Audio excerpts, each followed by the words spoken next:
दोस्तों, कभी आपने सोचा है कि कैंडलस्टिक पैटर्न्स इतना ज़्यादा पॉपुलर क्यों हैं?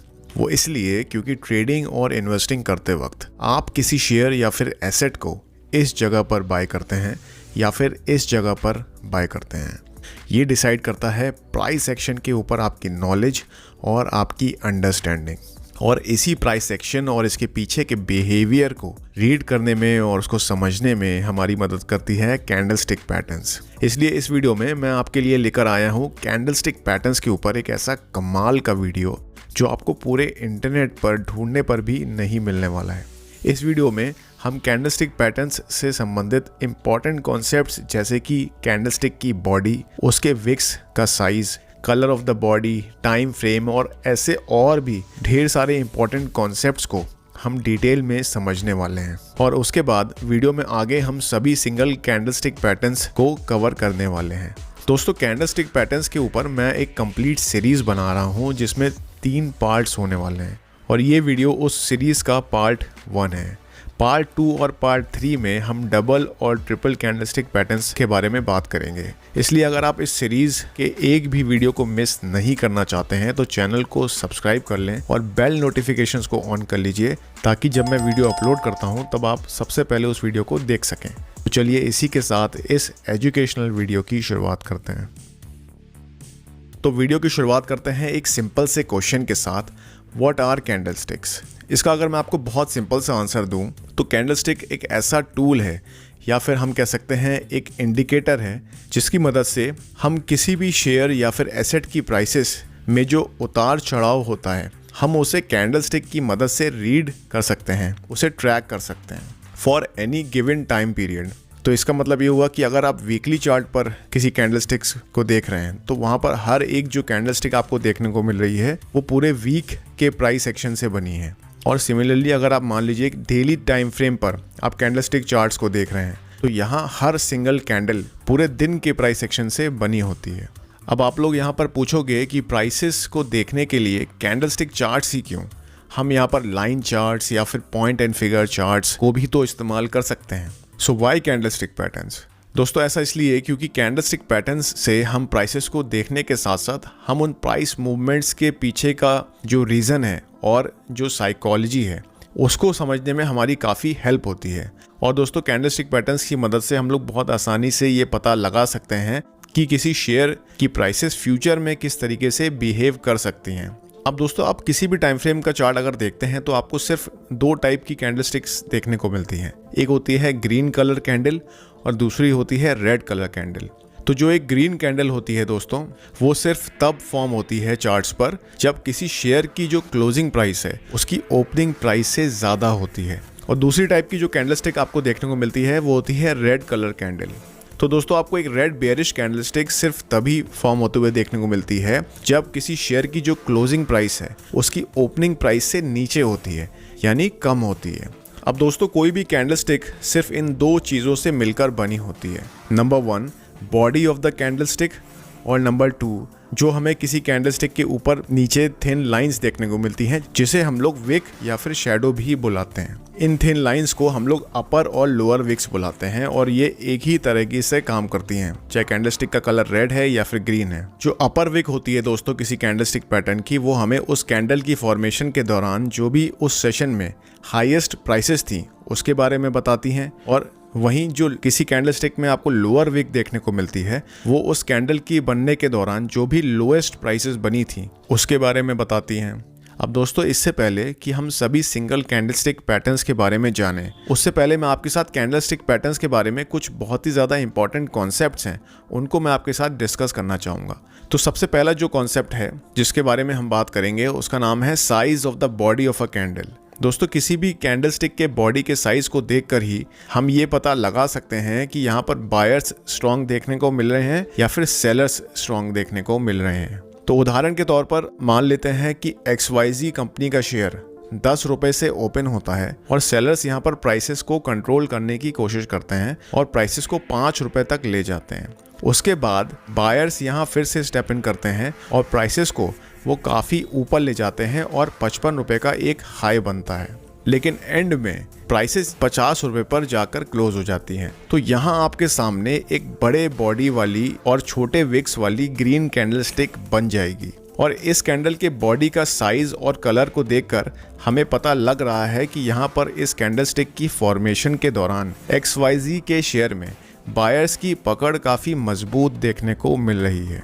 और अगर मान लीजिए कि XYZ के शेयर में प्राइसेस 5 रुपए से ओपन होती और यहाँ पर बायर्स प्राइसेस को ओपनिंग प्राइस से काफ़ी ऊपर ले जाते और प्राइसेस 55 रुपए का एक हाई बनाती, लेकिन फिर यहाँ पर सेलर्स स्टेप इन करते और प्राइसेस को ओपनिंग प्राइस के काफ़ी करीब ले जाकर क्लोज कर देते, तो यहाँ पर एक लॉन्ग अपर विक और स्मॉल बॉडी वाली ग्रीन कैंडल स्टिक फॉर्म हो जाती। तो दोस्तों इस तरह की कैंडल स्टिक से हमें पता चल रहा है कि यहाँ पर इस कैंडल की फॉर्मेशन के दौरान बायर्स ने प्राइसेस को कंट्रोल तो करा और प्राइसेस को वो काफ़ी ऊपर भी लेकर गए, लेकिन क्योंकि सेलर्स प्राइसेस को दोबारा नीचे पुश कर पाने में और ओपनिंग प्राइस के इतने ज़्यादा करीब लाकर क्लोज कर पाने में सक्सेसफुल रहे, इसलिए हम कह सकते हैं कि इस तरह की कैंडल स्टिक में जो हमारे फर्स्ट कैंडल का जो एग्जाम्पल हमने लिया था उसके कंपैरिजन में यहाँ पर बायर्स का कंट्रोल इतना स्ट्रॉन्ग नहीं है। तो दोस्तों इन दोनों ही एग्जाम्पल से हम ये कंक्लूजन निकाल सकते हैं कि सबसे पहले जब कभी भी हमें एक लार्ज बॉडी और छोटे विक्स वाली ग्रीन या फिर रेड कैंडल स्टिक्स देखने को मिल रही होती है, तो उस समय यहाँ पर ये क्लियर हो जाता है कि प्राइसेस के ऊपर किसका ज़्यादा कंट्रोल है। लेकिन वहीं अगर कैंडल स्टिक की बॉडी उसके विक्स से काफ़ी छोटी है तो उस वक्त प्राइसेस को पूरी तरह से ना तो सेलर्स कंट्रोल कर पा रहे होते हैं और ना ही बायर्स। और कैंडल के ऊपर और नीचे ये जो बड़े विक्स हमें देखने को मिल रहे होते हैं, ये हमें प्राइसेस में अस्थिरता यानी वोलेटिलिटी के बारे में बताते हैं। अब जो हमारा दूसरा कॉन्सेप्ट है उसका नाम है लार्ज विक्स। तो दोस्तों जब हमें किसी भी कैंडल स्टिक के ऊपर या फिर नीचे लंबे विक्स देखने को मिलते हैं तो उनकी मदद से प्राइस एक्शन को रीड कर पाना काफ़ी आसान हो जाता है। फॉर एग्जाम्पल अगर मान लीजिए किसी भी कैंडल स्टिक में हमें ऊपर की तरफ एक लंबा विक देखने को मिल रहा होता है, तो इससे हमें पता चलता है कि विक्स के हाई लेवल्स के आसपास हमें काफ़ी स्ट्रॉन्ग सेलिंग प्रेशर देखने को मिल रहा है। और अगर यहाँ से बायर्स को प्राइसेस को इन लेवल्स के ऊपर ले जाना है तो उन्हें प्राइसेस को इन लॉन्ग विक्स के हाई के ऊपर कम से कम एक बार तो क्लोज करना ही होगा। सिमिलरली अगर आपको चार्ट्स के ऊपर लॉन्ग लोअर विक्स वाली कैंडल्स बनते हुए देखने को मिलने लग जाती हैं, तो इससे हमें पता चलता है कि विक्स का जो लोएस्ट पॉइंट है उन लेवल्स के आसपास हमें एक ह्यूज बाइंग प्रेशर देखने को मिल रहा है। और अगर आप सेलर्स प्राइसेस को और नीचे ले जाना चाहते हैं तो उनको यहाँ पर प्राइसेस को इन लोअर विक्स के नीचे क्लोज करना होगा। तो ये थे वो कैंडलस्टिक्स के बारे में कुछ इंपॉर्टेंट कॉन्सेप्ट्स। और आगे जब हम सिंगल कैंडलस्टिक पैटर्न्स के बारे में बात करेंगे तो यही कॉन्सेप्ट्स इन पैटर्न्स को हमें अच्छे से समझने में हमारी हेल्प करने वाले हैं। सो हमारा जो फर्स्ट कैंडलस्टिक पैटर्न है जिसके बारे में हम बात करने जा रहे हैं उसका नाम है द हैमर पैटर्न या फिर the bullish pin bar pattern. यहाँ पर दोस्तों आप इसके नाम से बिल्कुल भी कंफ्यूज मत होइएगा क्योंकि ये दोनों ही पैटर्न्स बिल्कुल सिमिलर होते हैं और काम भी एक ही तरह से करते हैं। अब एक हैमर या फिर बुलिश पिन बार कैंडलस्टिक में हमें सबसे पहले एक लॉन्ग लोअर विक देखने को मिलता है और एक काफ़ी स्मॉल बॉडी देखने को मिलती है। कैंडलस्टिक के ऊपर या तो हमें काफ़ी छोटा अपर विक देखने को मिलता है या तो यहाँ पर कोई भी विक हमें देखने को नहीं मिलता है। अब बात कर लेते हैं कि इस पैटर्न के फॉर्मेशन के पीछे का लॉजिक और साइकोलॉजी हमें क्या बताता है। तो सबसे पहले कोई शेयर एक स्ट्रॉन्ग डाउन ट्रेंड में होता है और प्राइसेस जब एक इम्पॉर्टेंट सपोर्ट लेवल के पास पहुंचती हैं और अगर हमें वहां पर ये पैटर्न देखने को मिलता है तो इसका क्या मतलब हुआ। सबसे पहले ये कि सेलर्स यहाँ पर प्राइसेस को सपोर्ट लेवल के नीचे ले जाने की कोशिश कर रहे थे, लेकिन फिर एक इम्पॉर्टेंट सपोर्ट लेवल के पास जब प्राइसेस काफ़ी ज़्यादा गिर चुकी होती हैं तो बायर्स फिर से स्टेप इन करते हैं और प्राइसेस को ऊपर की तरफ पुश करते हैं और कैंडलस्टिक की जो ओपनिंग प्राइसेस हैं उसके पास ले जाकर क्लोज कर देते हैं। अब दोस्तों इस पैटर्न के पीछे की साइकोलॉजी ये है कि इम्पॉर्टेंट सपोर्ट लेवल के पास बायर्स अब इस शेयर को कम कीमतों पर खरीदने के लिए तैयार हो चुके हैं। इस पैटर्न में ट्रेड लेने के लिए हमें हैमर कैंडल के बाद अगर एक ग्रीन कंफर्मेशन कैंडलस्टिक बनती है जो कि हमें हैमर कैंडल के अपर विक या फिर उसकी बॉडी के ऊपर क्लोजिंग दे दे, तो उस कंफर्मेशन कैंडल की क्लोजिंग प्राइस पर हम अपने ट्रेड में एंटर करेंगे और अपने स्टॉप लॉसेस को हम हैमर कैंडल के लोअर विक के नीचे या फिर जो सपोर्ट लेवल्स हमें देखने को मिल रहे होंगे उनके नीचे हम यहाँ पर प्लेस कर देंगे। और जो हमारे टारगेट्स होंगे वो होंगे प्रीवियस स्विंग हाइस या फिर कोई भी रेजिस्टेंस लेवल। और इसके अलावा हम यहाँ पर अपने रिस्क टू रिवॉर्ड रेशियो के अकॉर्डिंग भी टारगेट्स को लेकर चल सकते हैं, जैसे कि 1:2 या फिर 1:3।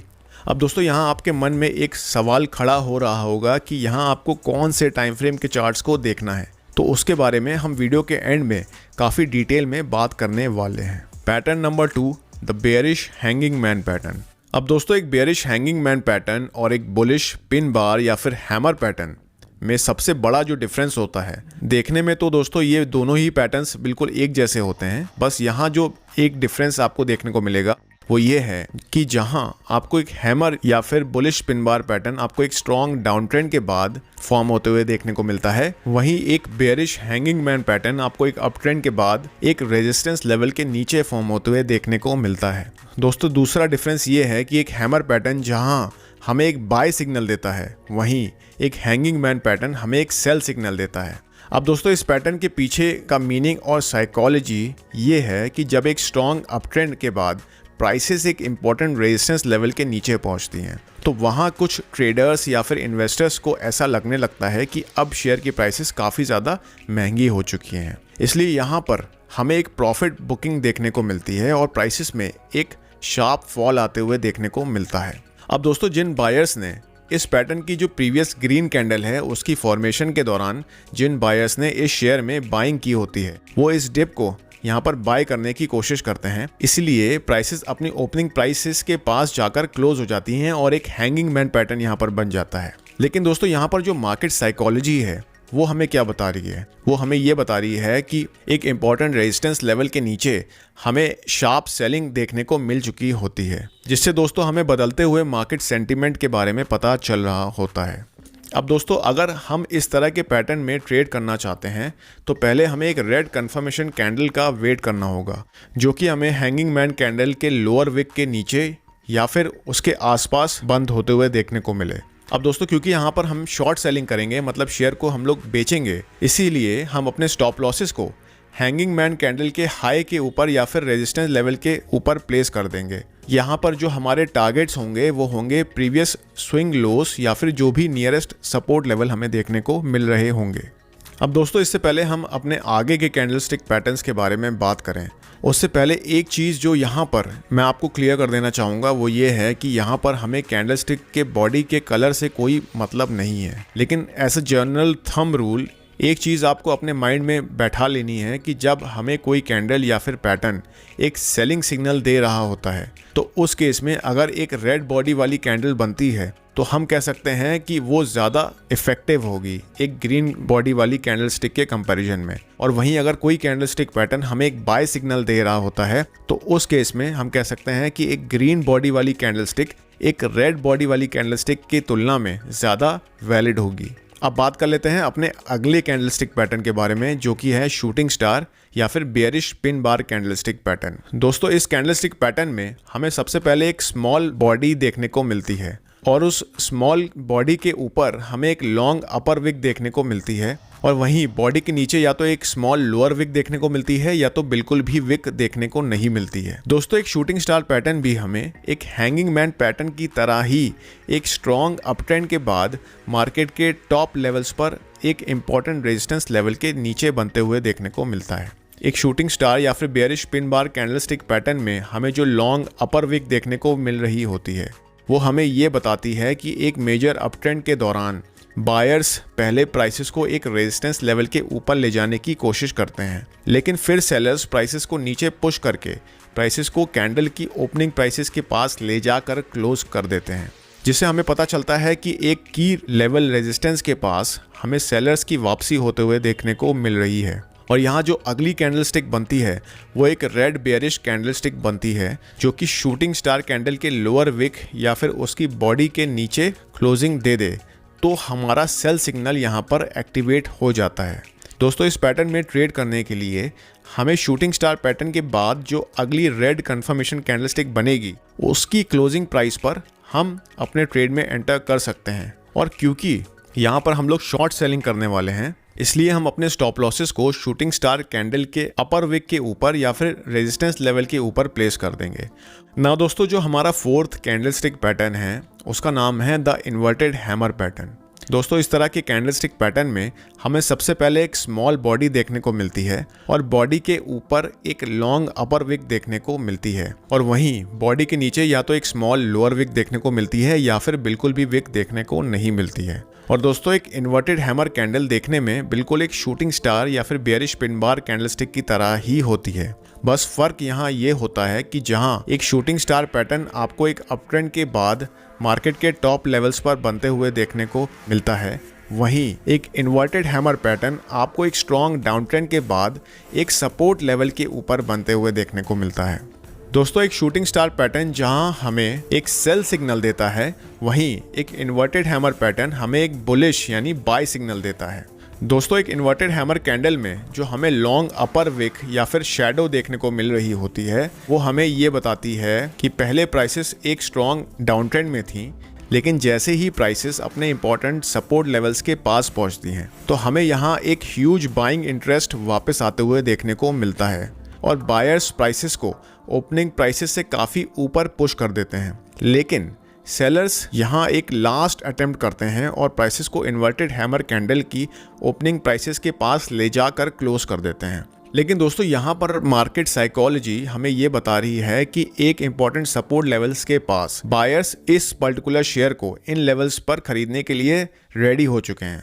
अब अगर हमें इन्वर्टेड हैमर पैटर्न में ट्रेड करना है तो हम इन्वर्टेड हैमर कैंडल के बाद अगर एक ग्रीन बॉडी वाली कंफर्मेशन कैंडलस्टिक बनती है जो कि इन्वर्टेड हैमर कैंडल का जो अपर विक है उसके ऊपर क्लोजिंग दे दे, तो हम यहाँ पर लॉन्ग यानी बाय साइड के ट्रेड में एंटर कर सकते हैं। अपने स्टॉप लॉसेस को हम लोग इन्वर्टेड हैमर कैंडल की बॉडी के नीचे या फिर सपोर्ट लेवल के नीचे प्लेस कर सकते हैं, और हमारे जो टारगेट्स होंगे वो होंगे प्रीवियस स्विंग हाई या फिर कोई भी नियरेस्ट रेजिस्टेंस लेवल। दोस्तों, अगर आपके मन में hammer, hanging man, shooting star और इन्वर्टेड हैमर पैटर्न को लेकर अभी भी कुछ डाउट्स हैं, तो वो इस पिक्चर को देखने के बाद पूरी तरह से क्लियर हो जाएंगे। एक हैमर और इन्वर्टेड हैमर कैंडलस्टिक एक बुलिश यानी बाय सिग्नल देता है, और वहीं एक शूटिंग स्टार और हैंगिंग मैन पैटर्न हमें एक सेल सिग्नल देता है। दूसरा बड़ा डिफरेंस ये है कि जहां आपको एक हैमर कैंडलस्टिक और इन्वर्टेड हैमर कैंडलस्टिक एक डाउन ट्रेंड के बाद किसी सपोर्ट लेवल के ऊपर बनते हुए देखने को मिलता है, और वहीं एक शूटिंग स्टार या फिर हैंगिंग मैन पैटर्न आपको एक अप ट्रेंड के बाद मार्केट के टॉप लेवल्स पर एक रेजिस्टेंस लेवल्स के नीचे बनते हुए देखने को मिलता है। Candlestick pattern number 5, the doji candles. अब हमारा जो 5th कैंडलस्टिक पैटर्न है उसका नाम है डोजी पैटर्न। और दोस्तों, जो पहले हमने 4 कैंडलस्टिक पैटर्न्स को डिस्कस करा, उनकी तुलना में डोजी से संबंधित जितने भी पैटर्न्स होते हैं वो नॉन डायरेक्शनल पैटर्न्स होते हैं। मतलब सिर्फ इन पैटर्न्स के बेसिस पर हम ये पता नहीं लगा सकते कि यहाँ से स्टॉक की प्राइसेस किस डायरेक्शन में मूव कर पाएंगी, क्योंकि जो डोजी कैंडलस्टिक्स होती है ना, वो हमें बाजार में एक स्टेट ऑफ इनडिसीजन के बारे में बताती हैं। दोस्तों, वीडियो की शुरुआत में जब मैंने आपको कॉन्सेप्ट नंबर 1 एक्सप्लेन करा था, तो मैंने आपको बोला था कि किसी भी कैंडलस्टिक में हमें अगर बड़ी बॉडी और छोटे विक्स देखने को मिलते हैं तो हमें वहां पर बुलिश या फिर बेयरिश सिग्नल मिल रहा है, ये चीज वहां पर क्लियर हो जाती है। लेकिन डोजी कैंडलस्टिक्स के केस में जहां हमें काफ़ी स्मॉल या फिर बिल्कुल भी बॉडी देखने को नहीं मिलती है, वहां हमें मार्केट में एक स्टेट ऑफ कंफ्यूजन के बारे में पता चलता है। वहां हमें पता चलता है कि मार्केट पार्टिसिपेंट्स यहां ये डिसाइड नहीं कर पा रहे हैं कि यहां से शेयर की प्राइसेस ऊपर जानी चाहिए या फिर नीचे। इसलिए हम किसी भी डोजी कैंडल को एक न्यूट्रल कैंडल की तरह मानकर चलते हैं, और यहाँ जब हमें किसी पर्टिकुलर डायरेक्शन में एक कंफर्मेशन कैंडलस्टिक बनते हुए देखने को मिलती है, तब हम अपने डिसीजन को फॉर्म करते हैं। अब दोस्तों, सबसे पहले बात करेंगे एक डोजी क्रॉस कैंडल कैसे बनती है। तो इसमें प्राइसेस ओपन होने के बाद हमें बायर्स और सेलर्स के बीच में एक टसल देखने को मिलती है। पहले बायर्स प्राइसेस को ऊपर ले जाते हैं, लेकिन फिर सेलर्स प्राइसेस को वापस नीचे पुश कर देते हैं और प्राइसेस में एक नया लो बनता है। उसके बाद बायर्स फिर से स्टेप इन करते हैं और प्राइसेस को दोबारा ओपनिंग प्राइसेस के पास ले जाकर क्लोज कर देते हैं, और यहाँ पर लास्ट में प्राइसेस जहाँ से ओपन हुई थी वहीं पर जाकर क्लोज हो जाती हैं। तो यहाँ पर आपको एक क्रॉस शेप्ड या फिर आप कह सकते हैं एक प्लस साइन की जैसी कैंडलस्टिक बनते हुए देखने को मिलती है, और इस कैंडलस्टिक को हम लोग डोजी क्रॉस कैंडलस्टिक बुलाते हैं। अब जो हमारा second type of doji candlestick pattern है उसका नाम होता है द लॉन्ग लेगेड डोजी। अब दोस्तों एक लॉन्ग लेगेड डोजी कैंडल और एक डोजी क्रॉस कैंडल के फॉर्मेशन के पीछे का जो लॉजिक है वो काफ़ी सिमिलर होता है, लेकिन यहाँ पर जो एक मेन डिफरेंस हमें देखने को मिलता है वो इन दोनों कैंडलस्टिक्स के विक्स के साइज में होता है।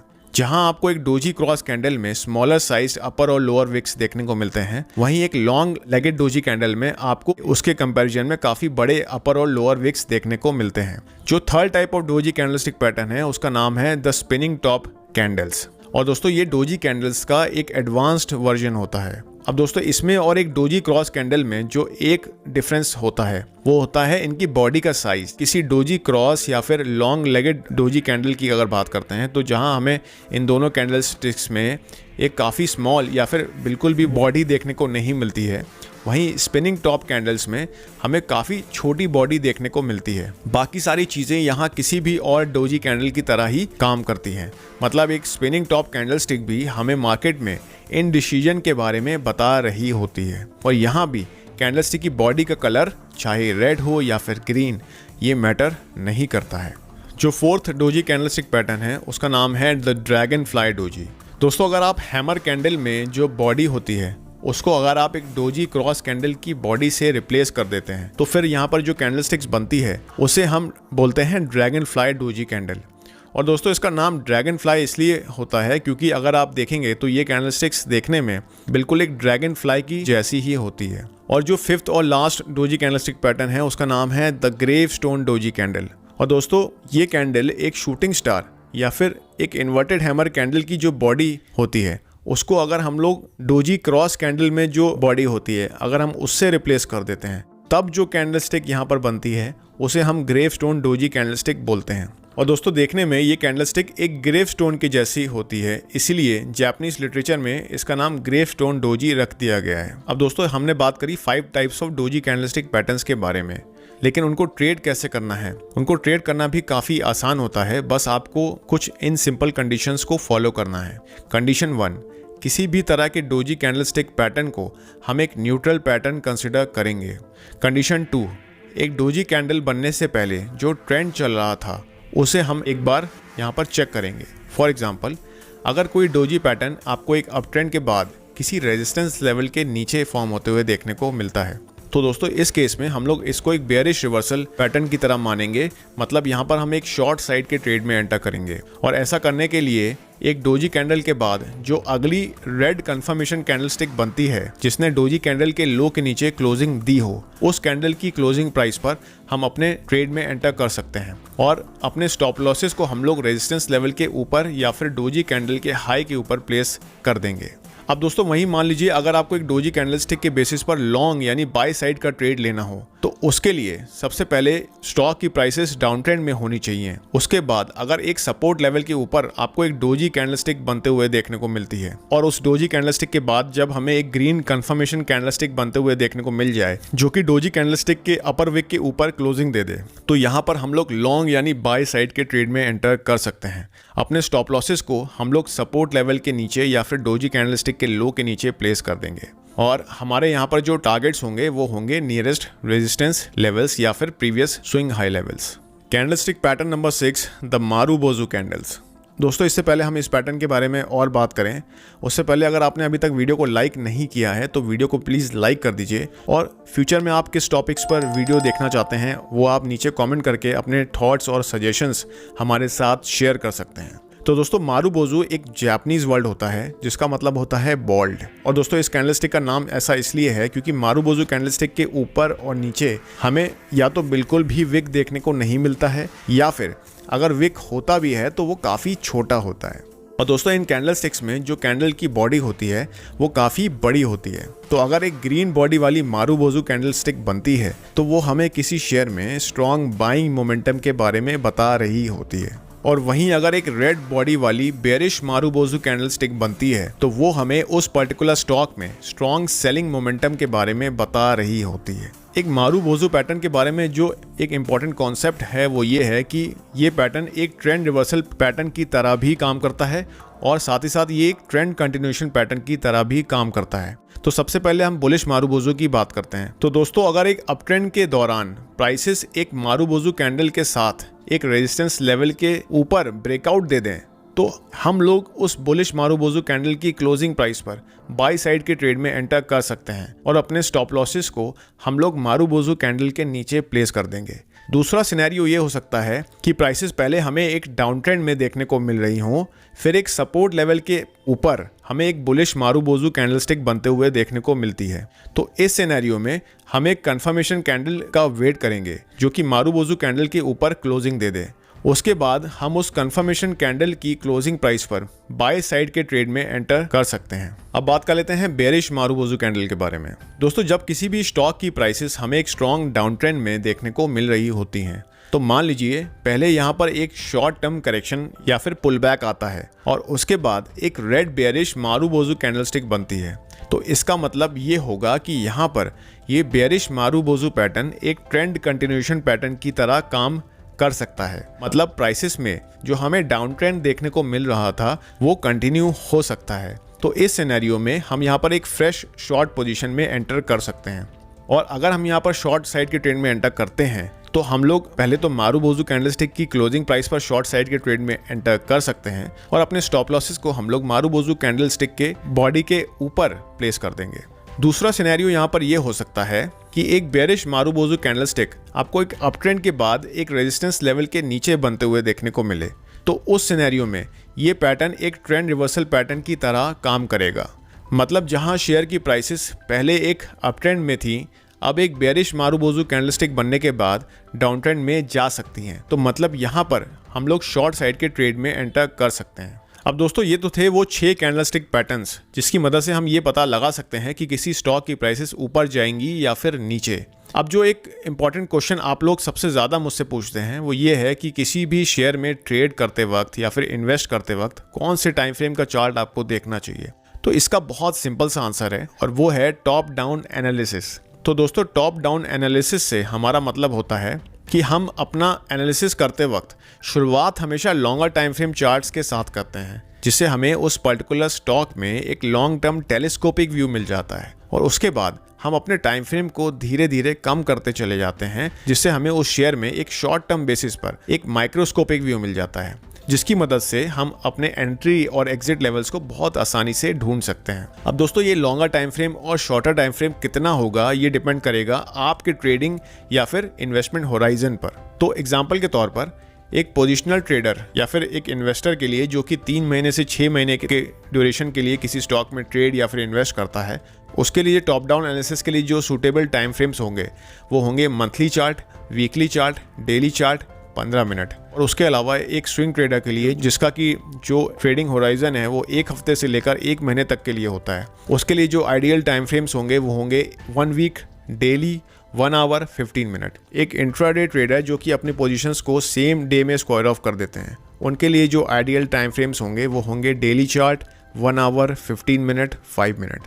और उसके बाद अगर मान लीजिए कोई स्कैल्पिंग करता है जिसको कि अपनी पोजीशंस को with in few minutes close करना होता है, तो उसके लिए जो आइडियल टाइम फ्रेम्स होंगे वो होंगे 1 आवर, 15 मिनट, 3 मिनट और 1 मिनट। दोस्तों इस टॉपिक पर मैंने बहुत डिटेल में ऑलरेडी एक वीडियो बना रखा है जिसका कि लिंक आपको वीडियो के डिस्क्रिप्शन और पिन कमेंट में मिल जाएगा। अगर आपको सपोर्ट और रेजिस्टेंस लेवल ड्रॉ करना नहीं आता है तो उस टॉपिक के ऊपर भी एक बहुत डिटेल में मैंने वीडियो बनाया हुआ है जिसका कि लिंक अगेन आपको वीडियो के डिस्क्रिप्शन और नीचे कमेंट्स में मिल जाएगा। अब दोस्तों बात कर लेते हैं एक ऐसे कमाल के इंडिकेटर के बारे में जिसकी मदद से आप बिना किसी पैटर्न को याद करे उसको चार्ट्स पर बहुत इजीली आइडेंटिफाई कर उसके बेसिस पर ट्रेड भी कर सकते हैं। तो दोस्तों सबसे पहले तो आपको उस इंडिकेटर को यूज़ करने के लिए आपको जाना है tradingview.com पर और वहां जाने के बाद आपको इंडिकेटर्स टैब में सर्च करना है ऑल कैंडलस्टिक पैटर्न्स। और दोस्तों इस इंडिकेटर पर आप एक बार जब क्लिक करेंगे तो ये ऑटोमेटिकली आपके चार्ट्स पर अप्लाई हो जाएगा। उसके बाद आपको टॉप लेफ्ट कॉर्नर में जाकर सेटिंग्स पर क्लिक करना होगा और यहाँ पर आप लोगों को सिंपली सेटिंग्स में जाने के बाद जितने भी आपको इस वीडियो में मैंने कैंडलस्टिक पैटर्न्स सिखाए हैं उन पैटर्न्स को आपको यहाँ पर सेलेक्ट कर लेना है। उसके बाद जब आप ओके कर देंगे तो मान लीजिए जब भी चार्ट्स पर दोस्तों इनमें से कोई भी कैंडलस्टिक फॉर्म होगा तो वो ऑटोमेटिकली आपके चार्ट्स पर शो होने लग जाएगा, उसका नाम आपको देखने को मिल जाएगा। लेकिन दोस्तों एक चीज़ का आपको यहाँ पर ध्यान रखना है कि ट्रेडिंग व्यू के फ्री वर्जन में आप एक बार में सिर्फ 3 इंडिकेटर्स का ही इस्तेमाल कर सकते हैं। तो अगर आपने पहले से 3 इंडिकेटर्स अपने चार्ट्स पर अप्लाई किए हुए हैं तो आपको इस इंडिकेटर को अप्लाई करने से पहले किसी एक इंडिकेटर को रिमूव करना होगा। ट्रेडिंग व्यू के सब्सक्रिप्शन से मुझे याद आया कि अगर आप धन के साथ अपना फ्री डीमैट अकाउंट ओपन करते हैं तो आपको मिलता है ट्रेडिंग व्यू का premium subscription completely free of cost. और डीमैट अकाउंट को ओपन करने के लिए जो लिंक्स हैं वो आपको डिस्क्रिप्शन और पिन कमेंट में मिल जाएगा। दोस्तों इसी के साथ इस सीरीज़ के पार्ट 1 को यहीं पर रैप अप करते हैं। और अगर आप चाहते हैं कि मैं इस सीरीज़ को आगे कंटिन्यू करूं तो वीडियो को लाइक और शेयर करना बिल्कुल भी मत भूलिएगा। इस वीडियो के लिए जो हमारा लाइक टारगेट है वो है 5000 लाइक्स। तो दोस्तों इस वीडियो के लिए इतना ही। मेरा नाम है सौरभ, आप देख रहे थे इन्वेस्टोनॉमिक्स। मिलते हैं अगले वीडियो में। जय हिंद।